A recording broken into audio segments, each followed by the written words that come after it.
Capital Cultural apresenta o audiolivro do dossiê 12, Roda de Capoeira e Ofício dos Mestres de Capoeira. Autor, DPI e Instituto do Patrimônio Histórico Artístico Nacional. Edição 2014. Narração, Jéssica Oliveira. Com objetivos educacionais e de acessibilidade do conteúdo. Segundo subtítulo, Primeiros registros iconográficos. O mais antigo registro referente à capoeira foi encontrado pelo jornalista Mireu Cavalcante. O documento data de 1789 e se refere à libertação de um escravo chamado Adão, preso nas ruas do Rio de Janeiro por praticar a capoeiragem. Isso mostra que a expressão acontecia antes mesmo da criminalização da capoeira, em 1890, durante o governo provisório de Marechal Deodoro da Fonseca. Tópico: as cidades da capoeira. Na década de 1890, a historiografia se voltou para os estudos da capoeira no Rio de Janeiro do século XIX. Os dois principais pesquisadores a explorar esse recorte foram Carlos Eugênio Libânio Soares e Luiz Sérgio Dias. O primeiro percorreu, em 2 livros, o período que cobre os anos de 1808 a 1890. Essa trajetória, que se inicia com a chegada da corte portuguesa no Brasil, alcança o fim da monarquia, a instauração da República e termina no ano em que a capoeira foi criminalizada e a maioria dos seus praticantes na capital desterrada para a ilha de Fernando de Noronha. Entre 1808 e 1850, o ano em que foi proibido o tráfico de escravos, existiu o que Soares definiu como capoeira escrava, o qual, segundo o pesquisador, não se restringe a uma prática cultural excludente de negros libertos ou livres, mas há uma tradição rebelde que tinha fortes raízes escravas e seduzia aqueles de outra condição social e jurídica por sua maneabilidade e resistência. Fecha aspas. O termo, portanto, não se aplica apenas aos negros escravos, mas ao contexto da escravidão. Difundida na capital por africanos, a capoeira se tornou motivo para troca de relações culturais e sociais mais amplas. Tanto que, no segundo momento estudado por Soares, de 1850 a 1890, é possível encontrar entre os seus praticantes nomes de letrados, aristocratas e militares. O que marca esse volume, no entanto, é a história das maltas, como eram chamados os grupos de capoeiras que disputavam a geografia da cidade. Segundo Soares, a visibilidade dos negros e dos homens pobres de todas as origens revela a amabilidade que os capoeiras alcançaram no contexto de segregação social sofrida pelas identidades africanas e afrodescendentes que se espalhavam pela cidade. Conforme o autor, referindo-se ao século XIX, a capoeira foi um fenômeno que marcou fortemente a vida social no Rio de Janeiro no século passado. Fecha aspas. Enquanto Soares prioriza a formação e a distribuição desses grupos de capoeiras, Luiz Sérgio Dias focaliza o temor que eles representavam para a sociedade carioca de meados do século XIX. A marginalização e a criminalização sofrida por seus praticantes fizeram com que as principais fontes dos dois historiadores se encontrassem nos arquivos policiais. No Rio de Janeiro, a capoeira foi duramente perseguida. Seus praticantes eram conhecidos por desafiar a ordem policial, hostilizar a população, provocar brigas e correrias, marcadas por cabeçadas, rasteiras e navalhas. Muitos dos confrontos aconteciam entre as temidas maltas, as quais demarcavam seus territórios por meio das freguesias. como eram conhecidos os bairros delimitados pela localização das igrejas católicas. As relações entre os capoeiras se davam no cotidiano da escravidão urbana, dividida entre a casa do senhor e a rua, espaços onde escravos cuidavam dos afazeres domésticos e trabalhavam no comércio local, o que motivava, muitas vezes, disputas territoriais. Além disso, os capoeiras causavam arruaças e brigas nos desfiles das bandas militares, conforme escreveu Luiz Edmundo. Abre aspas. Em 1888, um ano antes da proclamação da República, cafajestes armados até os dentes ainda saem à frente das nossas bandas militares. Atravessam as ruas principais, as mais policiadas da urbe, em pleno exercício da capoeiragem. Fecha aspas. Antes da proclamação da República, em 1889, os escravos capoeiras ganharam prestígio devido à sua participação na Guerra do Paraguai, que ocorreu entre 1864 e 1870. Também ficaram famosos por sua atuação durante as eleições, quando pressionavam eleitores para votar nos candidatos dos partidos que defendiam, fossem conservadores ou liberais. Além disso, criaram uma milícia conhecida como Guarda Negra, que era a favor da monarquia e atacava republicanos. Fundaram o Partido Capoeira e, antes de serem definitivamente perseguidos, dividiram a cidade em territórios em duas grandes maltas, Nagoas e Guaiamuns. As maltas Nagoas e Guaiamuns representavam os dois partidos políticos na época, respectivamente liberais e conservadores. Isso garantia a perene permanência das maltas contra as investidas frequentes da ação policial.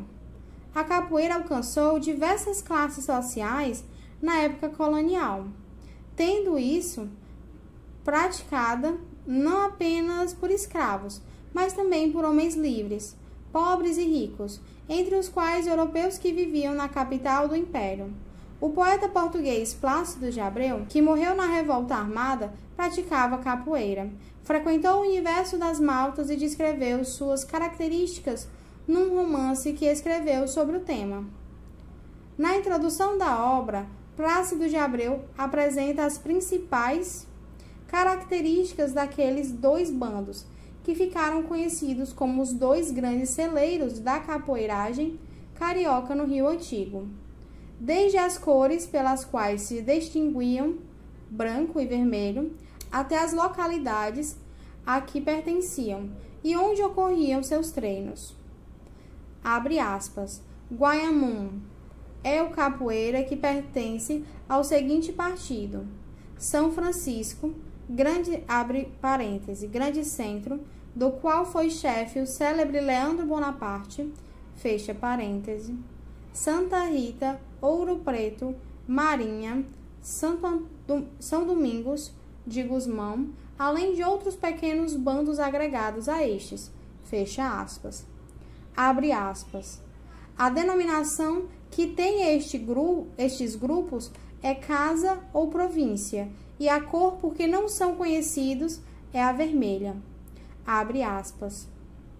Nagoa é o capoeira que pertence ao seguinte partido: Santa Luzia, abre parêntese, centro do qual foi chefe Manduca da Praia, São José, Lapa, Santana, Moura, Bolinha de Prata, além de outros grupos menores filiados àqueles. Abre aspas. A cor por que são conhecidos é a branca. Abre aspas. Há pouco tempo, ainda o bando Guaiamum costumava ensaiar os noviços no Muro do Livramento, lugar denominado Mangueira. Os ensaios faziam-se regularmente nos domingos de manhã e constavam dos exercícios de cabeça, pé e golpes de navalha e de faca. Os capoeiras de mais fama serviam de instrutores àqueles que começavam. A princípio, os golpes eram ensaiados, fazendo-se de mão limpa. Quando o discípulo aprendia as lições, começava a ser ensaiado com armas de madeira, e, por fim, serviam-se aos próprios ferros, acontecendo muitas vezes ficar ensanguentado o lugar do exercício. Os nagoas faziam os mesmos ensaios, com a diferença de que o lugar escolhido por eles era a Praia do Rossel. Para os partidos de São José e Lapa, Morro do Pinto, para o de Santana. Fecha aspas. O submundo, entre aspas, da capoeira era frequentado não só por intelectuais e profissionais liberais, abre aspas, até figuras prestigiosas do plano político, como o Barão do Rio Branco, quando jovem, e Floriano Peixoto, entre outros, foram apontados como praticantes da arte da capoeiragem. Ainda assim, mesmo os que faziam parte da elite foram perseguidos por Sampaio Ferraz, abre aspas, chefe da polícia que comandou a campanha que desterrou os capoeiras para Fernando de Noronha durante o governo de Deodoro da Fonseca, fecha aspas. A primeira codificação penal brasileira, intitulada de Código Criminal do Império do Brasil, datada de 1830, não fazia referência explícita aos praticantes da capoeira, mas os chefes de polícia os enquadravam no capítulo que se tratava dos vadios e mendigos. Com o fim da escravidão e o início da República, a capoeira é inserida, entre aspas, com todas as letras, no Código Penal brasileiro, por meio do Decreto número 847, de 2º de outubro de 1890, que dizia assim: o artigo 402, abre aspas, artigo 402, fazer nas ruas e praças públicas exercício de agilidade e destreza corporal, conhecida pela denominação capoeiragem, andar em correrias com armas ou instrumentos capazes de produzir lesão corporal, provocando tumulto ou desordem, ameaçando pessoa certa ou incerta, ou incutindo temor ou algum mal. Pena de punição celular de 2 a 6 meses. Fecha aspas. Punida nesse momento de um instrumento jurídico específico de incriminação da capoeira.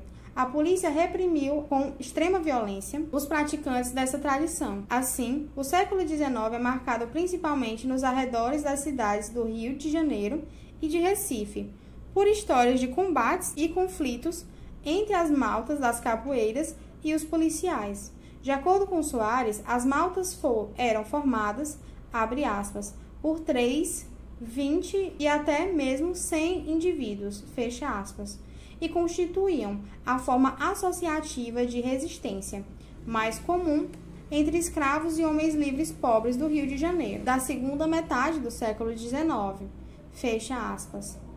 Embora colocados como criminosos, os capoeiras tiveram uma recuperação social promovida pela vertente nacionalista da Belle Époque, fecha aspas, que buscava defender a capoeira como ginástica brasileira. Neste sentido, Coelho Neto, abre aspas, representou o ponto alto da versão que defendia a transformação da capoeira em esporte nacional, fecha aspas.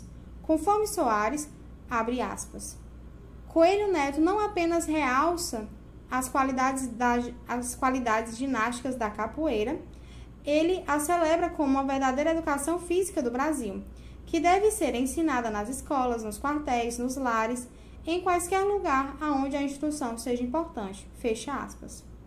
Soares lembra ainda que Coelho Neto apresentara a Luiz Murat um projeto instituindo a obrigatoriedade do ensino da capoeira em escolas e quartéis.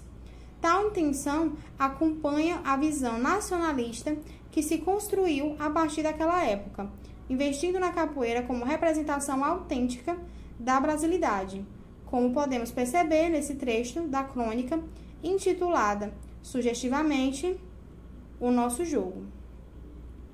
Abre aspas.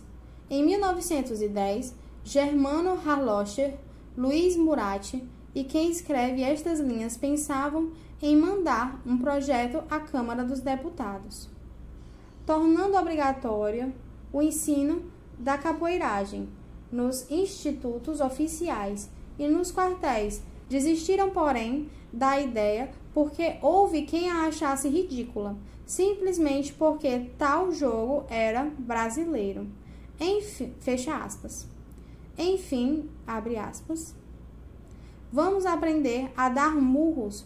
É esporte elegante, porque a gente o pratica de luvas, rende dólares e chama-se boxe. Nome em inglês. Fecha aspas. A inclusão da capoeira no projeto nacionalista se estenderia ao longo das décadas seguintes.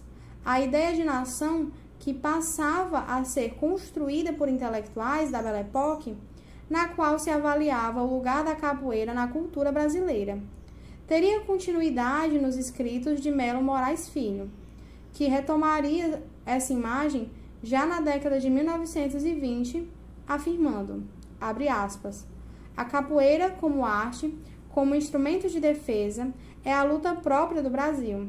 Fecha aspas. Apesar do, entre aspas, desaparecimento da capoeira no Rio de Janeiro no fim do século XIX e início do XX, o mestre de capoeira paulista, conhecido como Sinhozinho, apelido de Agenor Moreira Sampaio, manteve uma academia em Ipanema, entre os anos de 1920 e 1960. Nela, eliminou o canto e os instrumentos musicais, preocupando-se apenas com as questões físicas e marciais, à maneira de Mestre Bimba, sem que nunca o tivesse conhecido. Misturou a capoeira que aprendeu nas ruas, à luta greco-romana e ao boxe.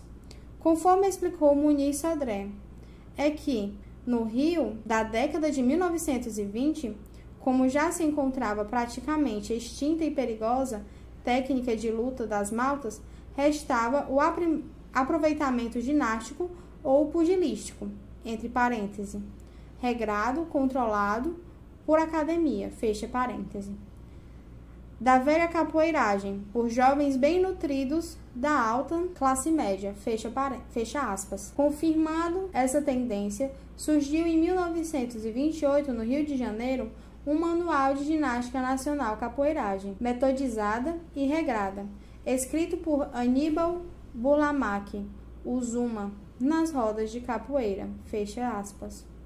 Essa nova visão da capoeira nos quadros da sociedade urbana na capital revela que, junto com a ampliação dos espaços onde a capoeira pode ser praticada, ocorreu um processo de socialização altamente marcado pela versão mais atlética e esportiva, que nas décadas de 1920 e 1930, autores como Coelho Neto e Melo Moraes Filho afirmavam como projeto. Na Bahia, o período mais estudado e documentado de maneira ordenada é o da República Velha, mais precisamente entre 1890 e 1930. Até há pouco tempo, as únicas fontes históricas sobre a capoeira baiana no século XIX eram as crônicas escritas por Manuel Querino e Antônia Viana, relatos de viajantes estrangeiros, algumas poucas notícias no jornal, a tradição oral e a gravura São Salvador, de Rugendas, ao contrário da capoeira do Rio de Janeiro, que tem um grande documento referente a esse período e que já foi bastante estudada. O universo da capoeiragem na Bahia, no século XIX, é permeado de mitos, fantasias, muitas suposições e alguns documentos. Mesmo assim, aos poucos, vai sendo montado um mosaico de peças que compõem a capoeira baiana do tempo dos escravos. Manuel Querino, negro, baiano, nascido em meados do século XIX, deixou muitas pistas aos estudiosos sobre o assunto. Pode ser considerado o precursor dos estudos sobre o tema. Registra cantigas, golpes, instrumento musical, gírias, indumentárias, costumes, cismas, rixas, ritos, ocasiões e lugares dos conflitos, além de apontar as diferentes finalidades que eram atribuídas à capoeira, como esporte, luta e folguedo. Sabe-se, por meio dele, que desde aquele período o jogo era praticado por diferentes grupos sociais. Querino relata também o envolvimento dos capoeiras com a capangagem eleitoral e a participação do grupo na Guerra do Paraguai. A capoeira relatada e interpretada por ele aparece com diferentes significados: conflito e brincadeira, dança e luta, presente no mundo da festa, da política e das ruas. Quanto à origem da luta, ele atribui ao Angola, entre aspas, também entre aspas, tipo completo e acabado do Capadócio, abre aspas, introdutor da capoeiragem na Bahia, fecha aspas. Antônio Viana, a outra fonte primordial sobre este tema, que vivenciou, desde menino, aspectos da capoeira baiana, registra em suas crônicas ricas e importantes descrições sobre a cultura da capoeiragem, as indumentárias e os instrumentos, cantigas e golpes, ampliando o volume de informações anteriormente apontado por Quirino. Antônio Viana mostra a influência da luta greco-romana sobre a capoeira. Narra ainda aspectos do cotidiano dos capoeiras, valores, armas usadas, lugares por eles frequentados, hábitos alimentares, cismas, brigas entre capoeiras e os conflitos entre estes e a polícia. Ao citar a figura de Lamite, capoeirista tido como valentão, o autor coloca em evidência algumas táticas dos capoeiras, usadas para conquistar a autonomia territorial e armar redutos para a prática de sua arte. Em Viana, também se encontra uma das raras descrições de batuques, luta, em que aparece a sua interface com a capoeira. Seus registros recaem mais frequentemente nos âmbitos de festas, trabalho e conflito que aconteciam na região portuária, em especial no Cais Dourado, por ele destacado como uma das principais zonas da capoeiragem. Entre o final do século XIX e o início do XX, além disso, ele já revela o preconceito social em relação ao capoeira.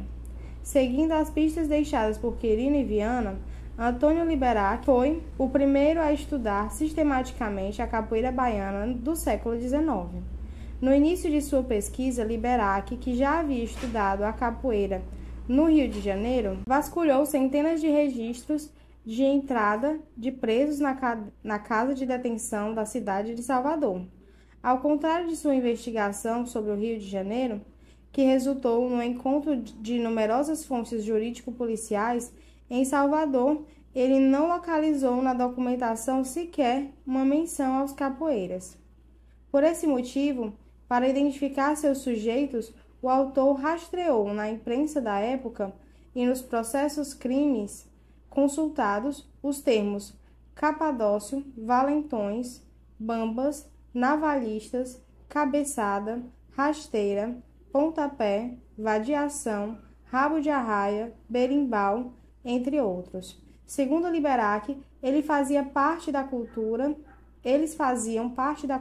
da capoeiragem, uma vez que a palavra capoeira aparecia muito raramente nessa documentação, e nem sempre como sinônimo do jogo, luta propriamente dito.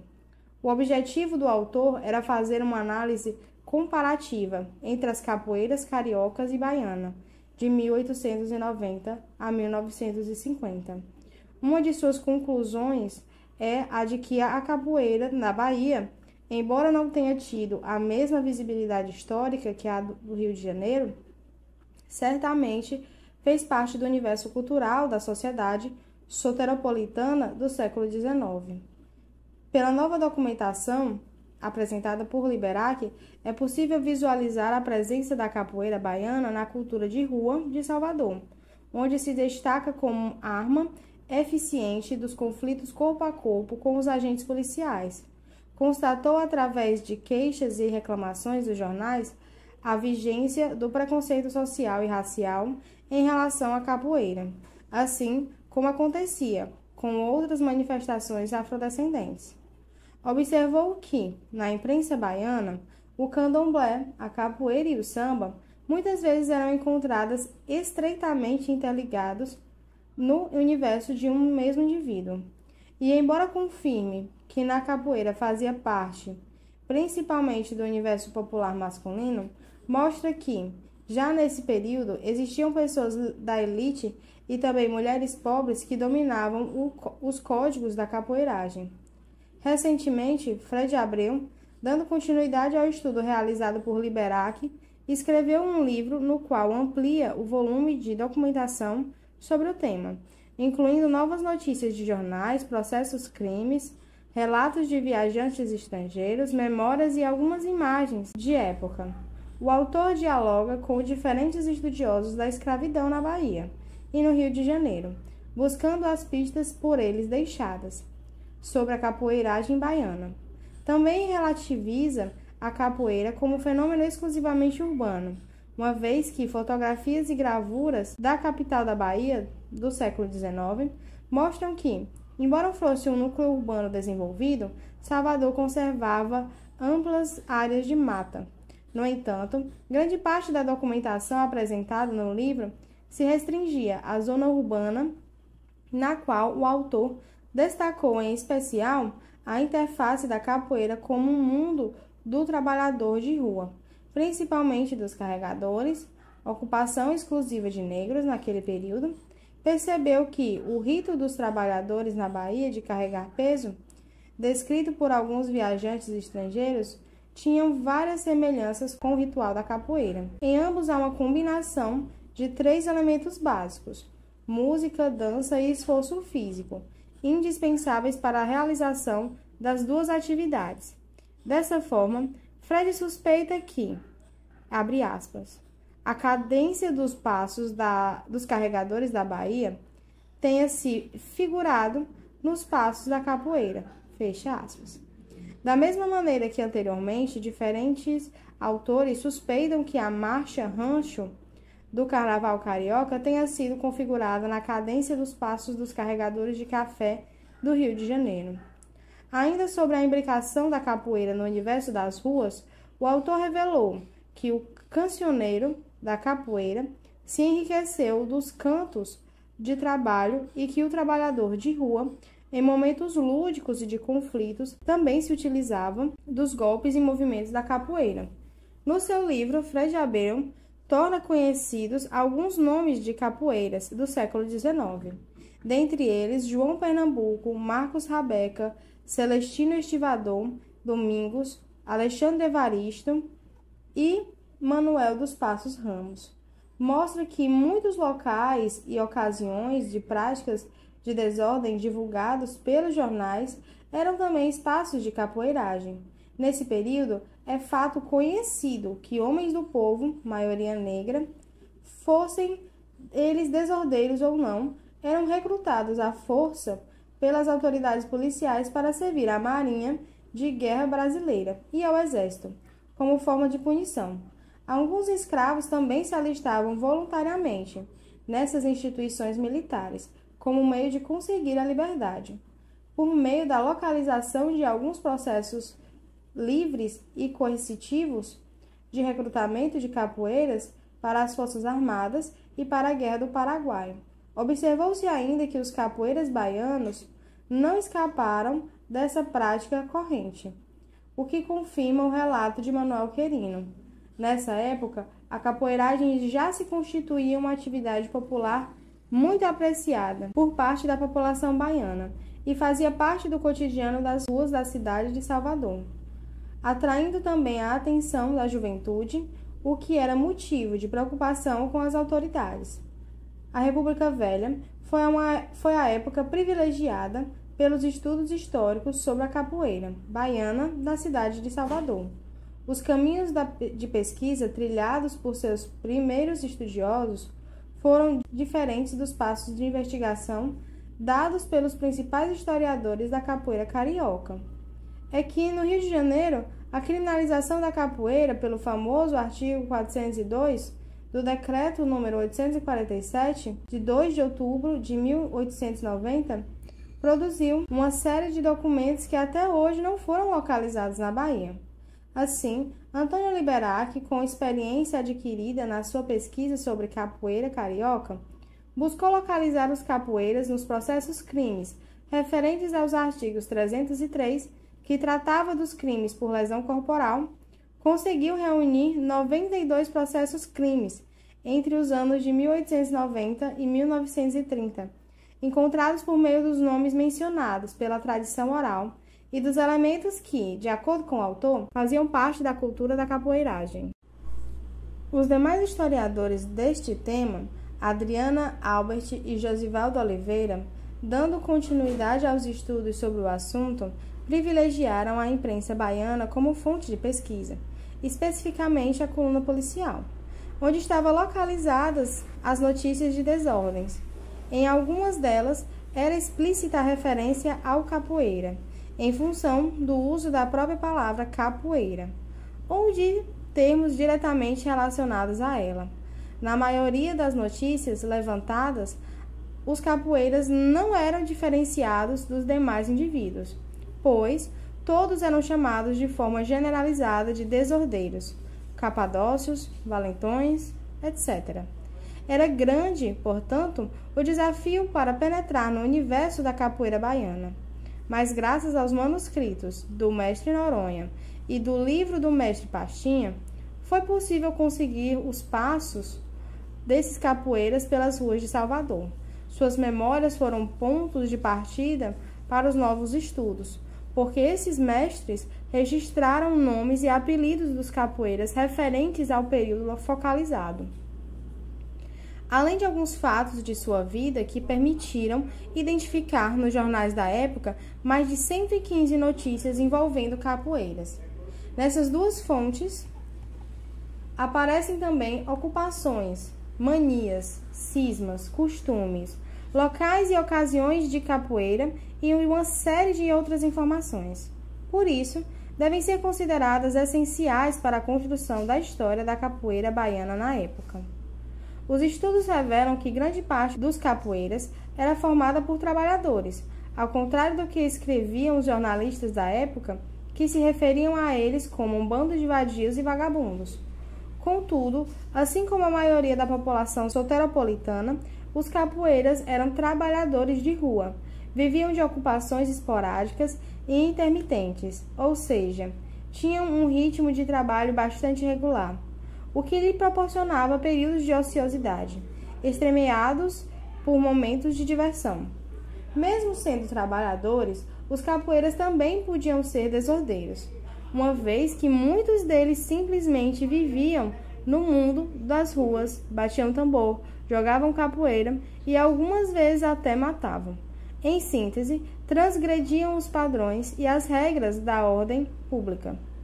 A maioria dos capoeiras dessa época trabalhava como carregador e estivador, atividades muito ligadas à região portuária. Outros eram carroceiros, peixeiros, marítimos, engraxates, pedreiros, marceneiros, chapeleiros, donos de botecos e casas de jogo, vendedores ambulantes, leões de chácara e até mesmo policiais. Além do padrão ocupacional apresentado, esse volume de documentação permitiu a construção do perfil dos capoeiras naquela época. A maioria deles tinha apelido e havia nascido entre as últimas décadas do século XIX e os primeiros anos do século XX. Quase todos, no estado da Bahia, com maior incidência em Salvador e no Recôncavo Baiano, com relação ao grau de instrução, a maior parte dos capoeiras era analfabeta. Quanto à ocupação, como já foi dito, muitos realizavam trabalho braçal, principalmente na região portuária. Constatou-se também que grande parte dos capoeiras em Salvador era de cor negra, embora, desde o século XIX, alguns códigos culturais da capoeiragem já estivessem se expandindo para os universos de diversos segmentos sociais, inclusive da elite e da juventude baiana. Durante a República Velha, a capoeiragem baiana era uma manifestação de rua, afrodescendente, e muitos dos seus praticantes tinham ligações com o candomblé, samba e batuque. O vínculo entre os capoeiras e essas práticas podia se organizar na própria família, no ambiente de trabalho ou também nas festas populares. No contexto da República Velha, as elites baianas sonhavam em transformar a capital da Bahia numa metrópole moderna e civilizada, nos moldes da sociedade europeia. Para tanto, Acreditavam ser necessário reformar a arquitetura da cidade e, mais do que isso, o que se pretendia era, entre aspas, desafricanizar as ruas, ou seja, erradicar de Salvador todos os hábitos e costumes do povo que lembrassem a África. Grande parte da população soteropolitana compunha-se de negros e mestiços, e o cotidiano da cidade era marcado por diversas manifestações da cultura negra. Como o movimento pretendido de reforma e higienização do espaço urbano, multiplicaram-se as reclamações moralistas da imprensa e foi acirrada a repressão policial contra tais práticas culturais. Portanto, não é de se surpreender que, nessa época, uma boa parte dessas camadas populares soteropolitanas, fosse ela desordeira de fato ou não, tivesse sua vida marcada por recorrentes confrontos com a lei. Com os capoeiras não podia ser diferente. Uma característica que marcava fortemente o cotidiano dos capoeiras eram os frequentes conflitos com a polícia. Todavia, o que os demais estudos históricos já citados mostram é que estes indivíduos não só entravam em conflito com a polícia, como também brigavam com os outros capoeiras, trabalhadores, desordeiros e às vezes agrediam mulheres, até suas próprias companheiras. Muitas dessas brigas envolvendo capoeiras foram registradas na imprensa baiana. Algumas delas viraram caso de justiça, entre aspas. E os capoeiras responderam a processo por desordem ou por lesão corporal. Essas notícias, alguns processos crimes e os seus cruzamentos com as crônicas e a tradição oral que registraram os principais pontos da cidade e ocasiões de capoeira possibilitaram que os estudiosos da capoeiragem baiana no começo do século XX traçassem a geografia da capoeira na cidade de Salvador. Das 20 freguesias que compunham a cidade de Salvador, 3 se destacaram como áreas de maior concentração de capoeiras, a seguir apresentados em ordem decrescente: o Pilar, que ficava na Cidade Baixa, e a Sé e a Rua do Paço, que ficava na Cidade Alta. Essas freguesias eram relativamente próximas e tinham algumas características em comum, que explicam por que os capoeiras se encontravam nelas. Eram áreas de trabalho, próximas ao porto e ao bairro comercial, local de moradia de muitas famílias pobres e ambiente de diversão para as camadas populares, com casas de jogo, botequins, vendas e zonas de prostituição nelas localizadas.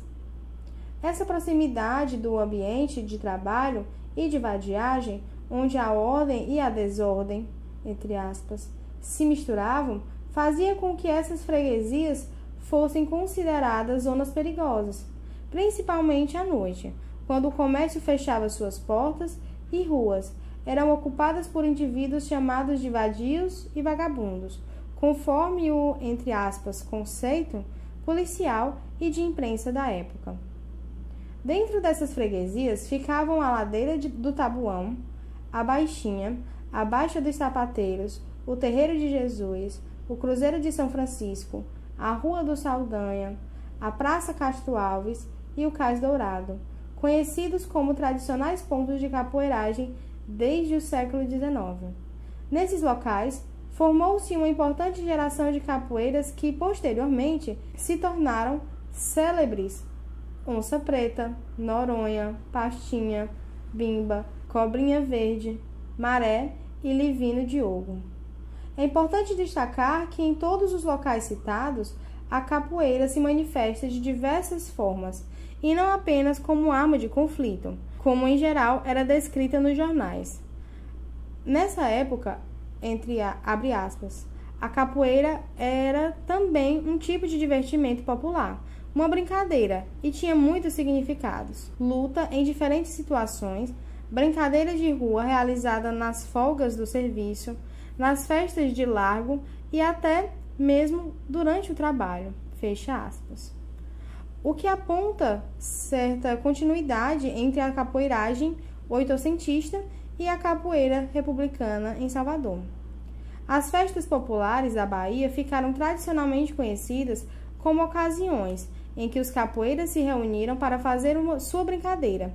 Tudo indica que foi no ambiente da festa que a capoeira conquistou seu espaço na sociedade soteropolitana. Muitas delas são lembradas por Mestre Noronha em seus manuscritos, porque ele e outros mestres tinham por costume realizar nessas ocasiões uma, entre aspas, grande roda de capoeira.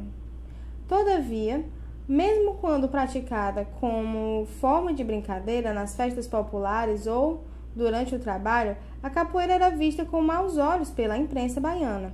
E apesar de processos por crime de capoeiragem não terem sido encontrados no arquivo de Salvador, os capoeiras podiam ser presos, simplesmente por estar realizando o jogo. Pode-se afirmar que a República Velha foi um momento de maior turbulência da capoeira baiana e também de maior repressão policial, que atingiu não só a capoeira, como os terreiros de candomblé e o samba. Neste processo, os historiadores da capoeira baiana destacaram duas autoridades policiais, o chefe de polícia Álvaro Cova e o famoso delegado Pedro Gordilho, popularmente conhecido por Pedrito, ambos perseguidores dessas manifestações. Nem sempre, porém, capoeiras e policiais estiveram em posições opostas. Uma característica forte da capoeiragem baiana na República Velha, como acontecia no Rio de Janeiro da época do Império, é a sua relação com a capangagem política. Isso fica bastante em evidência em todos os estudos realizados sobre a capoeiragem e registrado também na tradição oral. Na Bahia, os capoeiras Inocêncio Sete Mortes, Estevinho, Duquinha, Samuel da Calçada, Sebastião de Souza e Pedro Mineiro, entre outros, atuaram como capangas. Em troca de favores prestados, recebiam proteção policial e, por isso, suas práticas de desordem eram toleradas. Recife também teve capoeiras valentes que se tornaram lendários, como Nascimento Grande, Adamã, Chico Cândido, Antônio Florentino e muitos outros. Como no Rio de Janeiro, a capoeira pernambucana sofreu forte repressão, defrontando-se com o estigma do crime e da marginalidade. Por outro lado, os capoeiras recifenses também estiveram envolvidos na capangagem eleitoral e na proteção de figuras políticas, bem como na constituição da Guarda Negra e na campanha do Paraguai. No que se refere ao carnaval, há ainda mais um paralelo com a história da capoeira no Rio de Janeiro. Se a ginga dos capoeiristas influenciou o carnaval carioca, por meio da dança do mestre Sala e porta-bandeira, no carnaval de Pernambuco, sua presença é ainda mais ostensiva, já que os capoeiristas foram os criadores do Passo do Frevo no carnaval. Apesar de sua importância histórica, poucos são os estudos e pequeno o levantamento bibliográfico e documental sobre a capoeira em Recife. Mesmo assim, o reconhecimento da influência da capoeira na cultura urbana da capital de Pernambuco é um fato, mas é uma trajetória ainda pouco conhecida se compararmos ao que já tem sido levantado há algum tempo por pesquisas em torno do Rio de Janeiro e de Salvador. Enquanto essas cidades têm um acervo significativo de histórias e personagens, a crônica da capoeira no Recife permanece um campo relativamente restrito, em referência detalhada sobre o cotidiano dos capoeiristas ao longo da história e de sua presença viva nos espaços da cidade. As indicações existentes na bibliografia consultada revelam, sobretudo, a relação dos antigos capoeiristas com as rivalidades entre as bandas de música dos primórdios do carnaval e com a origem do passo. A maioria das referências sobre o passado dos capoeiristas nesta cidade refere-se à presença do carnaval de rua, a frequência de libertos e escravos de ganho nos clubes pedestres, entre aspas, durante a segunda metade do século XIX, sugere que a experiência urbana da escravidão no Império é um traço inseparável da história da capoeira no Recife. Gilberto Freire reproduz uma imagem típica e muito divulgada da ação fatal dos capoeiras na cidade do Recife. Abre aspas. Às vezes havia negros navalhado, moleque com os intestinos de fora, como uma rede branca vinha buscar. As redes vermelhas eram para os feridos, as brancas para os mortos, porque as procissões com banda de música tornaram-se ponto de encontro dos capoeiras, curioso tipo de negro ou mulato da cidade, correspondendo ao dos capangas e cabras dos engenhos. Abre aspas. O forte do capoeira era a navalha, ou a faca de ponta. Sua gabolice, a do pichain penteado em trunfa, a da sandália na ponta do pé, quase de dançarino, e a do modo desengonçado de andar. A capoeiragem incluía, além disso, uma série de passos difíceis e de agilidade quase incríveis do corpo, nas quais o malandro de rua se iniciava, como que maçonicamente, fecha aspas. Nessa descrição, Gilberto Freire reproduz as principais linhas que, ainda hoje, configuram o perfil dos antigos bravos e valentes. Sua atuação nas bandas de música, nas procissões e nas festas de rua, seu caráter urbano e sua ligação com a malandragem e o crime. Mas é, principalmente, através da história do carnaval que a memória da capoeira antiga do Recife se constrói. A referência às primeiras corporações de ofícios formadas por carregadores do porco nas origens dos clubes de rua. Confirma essa característica e aproxima a capoeira do Recife dos primeiros folguedos urbanos. Os desfiles das corporações reuniam trabalhadores de diferentes ramos, que batizaram os primeiros clubes. Catarina Real nos dá notícia de alguns desses clubes, intimamente associados aos laços de ofício entre trabalhadores urbanos, já no final do século XVIII, Clube dos Ferreiros, dos vasculhadores, dos espanadores e outros.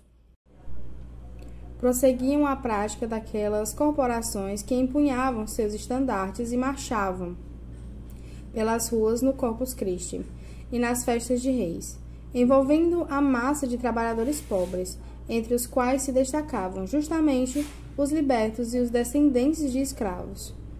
A tradição dos dois grandes rivais, o Clube das Pás e dos Vassourinhas, também traz a marca dessa origem. Pereira da Costa, em um estudo publicado na revista do Instituto Histórico e Geográfico Brasileiro, IHGB, refere-se à presença das bandas militares naqueles desfiles do século XVIII. E nele, a atuação dos capoeiras.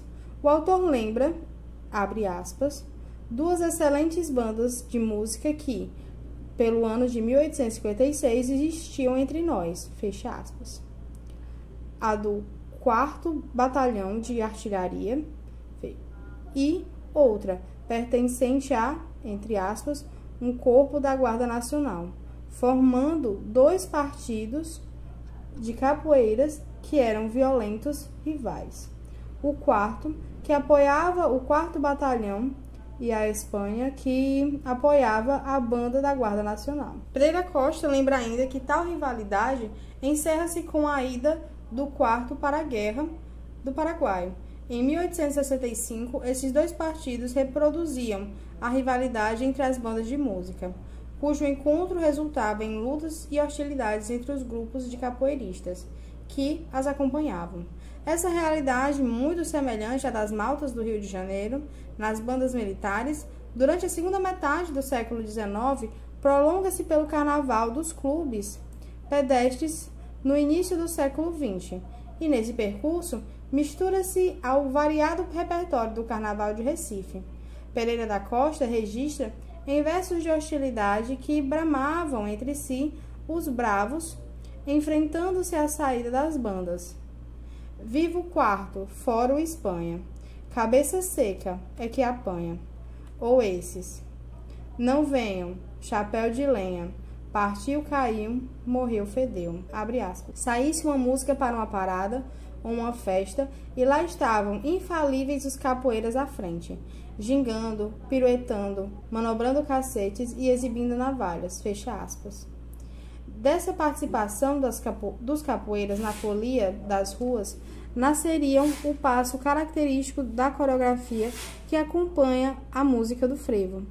Essa conhecida relação da capoeira com o passo, remetendo às raízes do frevo, nasce então nos partidos, entre aspas, de capoeira, que acompanhavam as bandas militares durante os desfiles dos clubes pedestres. Catarina Real observa em seu estudo que essas origens do passo têm uma história em comum, com o processo de aclimatação de manifestações africanas, observando também no Rio de Janeiro. As origens dos passos do frevo vêm diretamente da capoeira de Angola, trazida ao Brasil pelos negros angolenses. Dança guerreira na sua forma original que produziu não somente o passo, como também a pernada carioca, fecha aspas. Outro parentesco facilmente identificável entre a história da capoeira nas duas cidades se refere à atuação dos capoeiristas na polícia partidária do século XIX. Mário Sete menciona o prestígio que muitos bravos, entre aspas, adquiriam ao intermédio de suas relações com figuras da política, para quem serviam de capangas eleitorais. Abre aspas. Os capoeiristas, em regra, pertenciam a este ou aquele figurão dos tempos. Nos dias de eleição, retribuíam com serviços valiosos a proteção e a impunidade. Fecha aspas.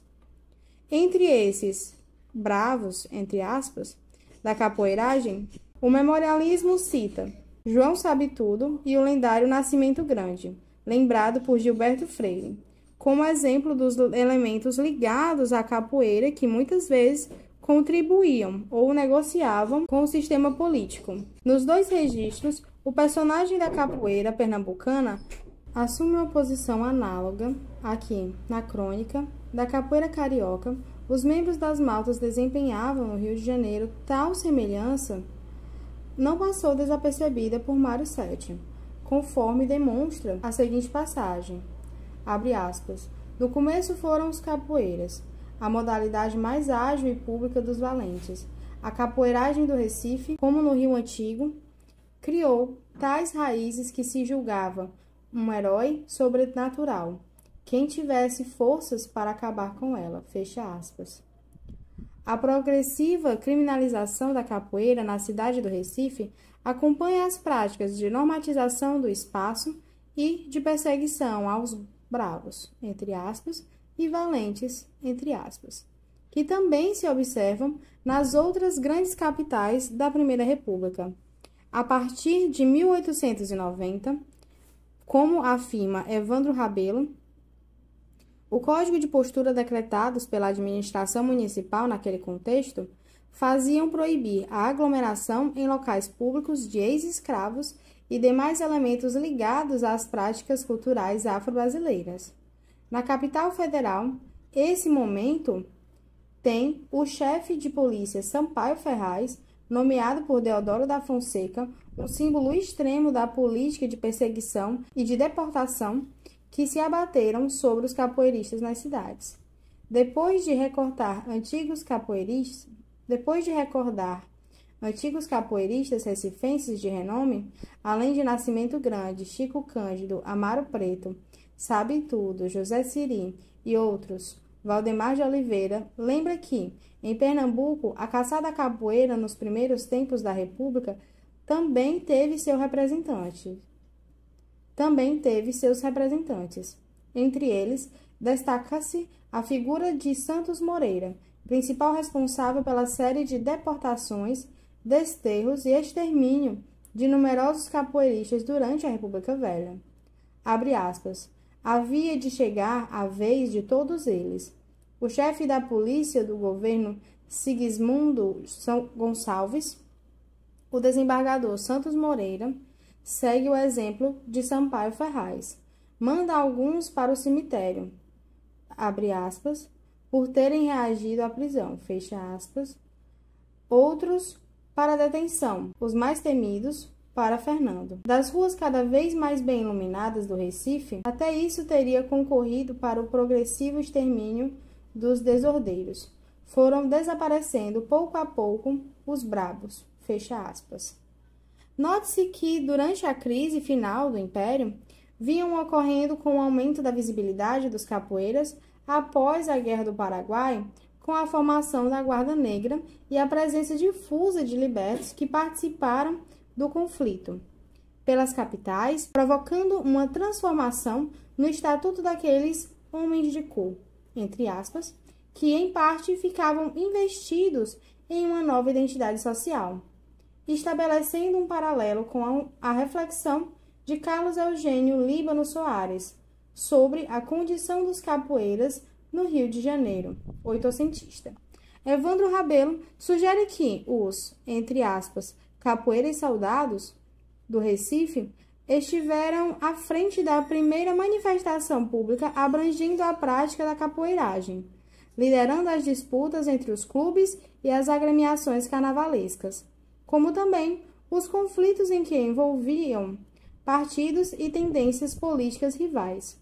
A mobilidade social dos libertos que assumiam alguma posição no exército e na política correspondia à sua liderança nos partidos da capoeira que se enfrentavam em torno das bandas ou nas disputas eleitorais. Assim, a presença ambígua dos capoeiristas de Recife nas fileiras do exército faziam-os assumir um papel importante para a visibilidade da capoeira nas ruas. Evandro Rabelo chama a atenção para tal aspecto, demonstrando que essas inserções dos capoeiras nas forças oficiais poderiam assumir um sentido inusitado e estratégico para garantir a continuidade daquela tradição. Abre aspas. Registros jornalísticos demonstram a presença ativa de soldados fardados, exibindo-se publicamente nas rodas de capoeiragem. Esses capoeiras fardados sentiam-se mais protegidos das investidas repressoras da polícia, já que os próprios soldados do exército, quando envolvidos em desordens, recusavam-se a aceitar a autoridade da polícia provincial. Fecha aspas. Rabelo faz uma compilação de matérias do Diário de Pernambuco e do Jornal Pequeno em torno do carnaval. Em algumas dessas matérias aparece a conhecida imagem do capoeira marginal e desordeiro envolvido em assassinatos e brigas, como justificativa para medidas repressivas em nome da, entre aspas, pacificação dos desfiles. Assim, em matéria de 1923, o Jornal Pequeno noticiava o aparecimento de um bloco carnavalesco que supostamente fazia renascer o personagem do capoeira como vândalo. Aos olhos do autor anônimo da matéria, essa categoria de bravos parecia ter sumido. Com a introdução da cavalaria da polícia no acompanhamento dos cordões, diz o jornal, abre aspas, a essas exibições públicas que, pela impropriedade, nada tinham de carnaval, deu o nosso povo a denominação de frevo. Sempre, abre aspas, sempre que esses cordões saíam à rua, precedidos de numerosas orquestras ou fanfarras, arrastavam um grande acompanhamento, em que predominavam tipos efeitos, a desordem, capoeiras profissionais, enfim, elementos da pior espécie. Por isso mesmo, registravam-se no mais acesso dos frevos, cacetadas, facadas, bofetadas e até mortes. Abre aspas. Quando as desordens não eram provocadas pelas velhas rixas de foliões, provocavam-nas os tipos de maus instintos. Abre aspas. Daí a providência da polícia fazendo acompanhar os clubes nesses passeios por patrulhas de cavalaria. Abre aspas. Ontem à noite, porém, surgiu na cidade inesperadamente uma troça, cordão ou bloco, que tomou o nome pouco significativo de, abre aspas, braço é braço, fecha aspas. E depois de andar acima e abaixo, azucrinando os ouvidos e interrompendo a normalidade da vida citadina, lá pelos lados de São José, Valente Capoeira, recordando os velhos tempos dísparos para o ar e a sua respeitável pistola. Foi bastante para fechar o tempo. Para que os desordeiros de ofício não escapassem do castigo, fez-se necessário que a cavalaria entrasse em cena e mostrasse que a divisa de tal clube não estava certa. Nem sempre braço é braço, às vezes braço é espada. Fecha aspas. A produção desse estigma em torno da figura do capoeirista, atribuindo-lhe a responsabilidade pela desordem, entre aspas, é o tom geral dos artigos compilados no livro de Rabelo, com referência ao carnaval e à capoeira. O dado da cavalaria, tema comum nas histórias de perseguição da polícia a capoeiristas, remete à observação de Gilberto Freire sobre a repressão às manifestações públicas de ex-escravos e da faixa mais pobre da população, que abrigava a maioria dos capoeiristas. Abre aspas. Só brancos, soldados ou fidalgos feudalmente a cavalo faziam fugir moleques afoitos, capoeiras desempestados, capadócios atrevidos. Veio até quase nossos dias o prestígio do simples grito: lá vem a cavalaria, isso é, a tropa a galope, fazer dispersar-se desordeiros ou insurretos a pé, fecha aspas. A existência desse mecanismo repressivo, defendido pelo artigo do jornal e confirmado por outros comentaristas, em relação à capoeira em geral, bem como nas histórias contadas pela própria comunidade de capoeiristas em torno da origem do toque de berimbau, denominado cavalaria, entre aspas. Revela mais uma vez que a história da capoeira do Recife tem traços muito semelhantes ao que já foi observado por diversos cronistas e pesquisadores nas outras duas cidades, onde a capoeira constituiu as suas mais sólidas tradições: Rio de Janeiro e Salvador. É possível, nesse sentido, imaginar a existência de registros mais detalhados, correspondentes aos que já existem sobre as outras duas capitais. As semelhanças apontadas com o percurso da capoeira no Rio de Janeiro sugerem que, em Recife, a memória sobre a capoeira se relaciona com a própria história de deportações e limpeza, entre aspas, ocorridas na cidade, onde a presença negra se impôs antes e depois da abolição.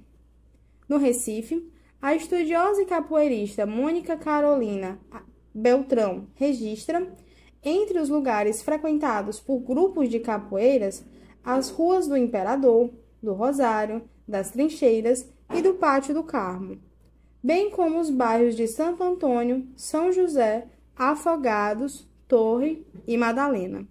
Em resumo, a ênfase na presença da capoeira para a formação das tradições carnavalescas de Recife é uma marca da bibliografia sobre o assunto, mas não há ainda uma pesquisa de fôlego sobre o universo da capoeiragem, e nem mesmo um estudo sistemático que se detenha sobre as trajetórias da capoeira para além da sua presença inquestionável na história do frevo e do passo e de seu vínculo primordial com a ação de escravos libertos nas antigas bandas de música.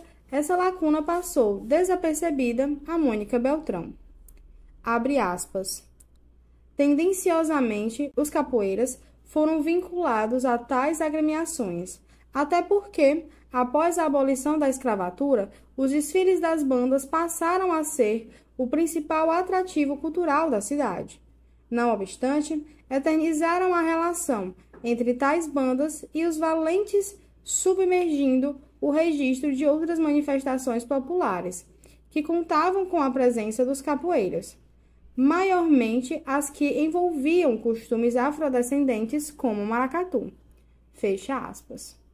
Retornando ao conjunto de fontes jornalísticas apresentadas no livro de Rabelo, confirma-se que a questão acima citada, levantada pela pesquisadora, é importante para a ampliação do universo da capoeira em Pernambuco, Temos, por exemplo, um indício da participação da capoeira na brincadeira do Bumba Meu Boi, conforme um relato de 1897 do Jornal de Pernambuco. Abre aspas. Em um Bumba Meu Boi, brinquedo, aliás, selvagem, que efetua-se todos os sábados e vésperas de dias santificados, houve anteontem pancadaria e a mocidade vadiou.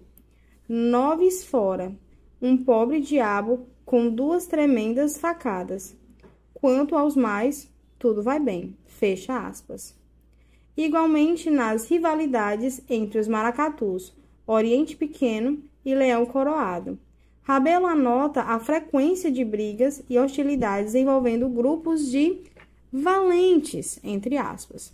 Assim, para um levantamento da presença de capoeiristas em outras situações da vida urbana de Recife, seria preciso ampliar a busca da relação das forças repressivas com as demais práticas, reunindo escravos, libertos e seus descendentes. Além disso, o caráter de divertimento popular da capoeira, como mais um brinquedo ou um folguedo, entre outros que aqui se desenvolveram a partir de matrizes africanas, ainda não foi devidamente ressaltado ou mapeado nas fontes da época.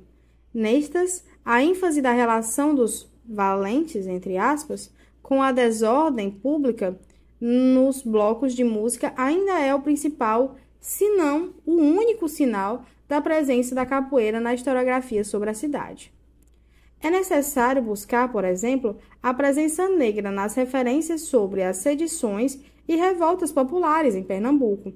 Durante o século X, a participação de escravos e libertos no ciclo de levantes liberais e a trajetória dos, entre aspas, soldados capoeiras de Recife que retornaram à Guerra do Paraguai. Essas temáticas, envolvendo estratégias de luta e modos de resistência e negociação dos escravos e libertos, relacionam-se diretamente com a experiência dos capoeiristas. Os arquivos da Justiça e da Polícia Pernambucana, além dos periódicos e das crônicas, são espaços onde se pode fazer esse levantamento imprescindível na busca de indícios dessa inserção dos capoeiristas de Recife em seu ambiente sociocultural.